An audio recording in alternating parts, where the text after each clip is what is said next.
سرده. باد بین درختان زوزه میکشه. مردم لباسای عجیب و ترسناک میپوشن. خونه هاشونو با کدو و شمع تزیین میکنن و بچه ها میرن دم در رو میگن اما همش بازی نیست.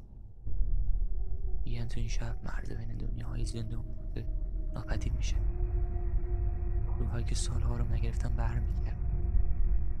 چشماشون رو میدوزن بر کسی که هنوز زنده است و دنبال تو هستن. اگه صدای قدم شنیدی برنگرد، چون داره میاد. ممکن از این دونه نباشه. چرا مردم ماسک میزنن تو این شب؟ تا روحا اونا رو نشناسن، اما بعضی وقتا حتی ماسک هم کارساز نیست. اگه یه رو بفهمه هنوز زندگی راه برگشتی نیست. اگه شمی رو به روی آینه روشن کنی و 3 بار اسم خودت تو اون شب زمزمه کنی، یکی دیگه هم تو آینه پیدات میکنه، اما اون تو نیستی.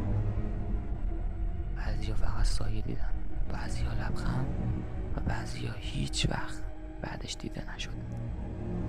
همه میخندن، لباس میپوشن، شوخی میکنن. پشت هر نقاب یه حقیقت وحشتناک پنهونه.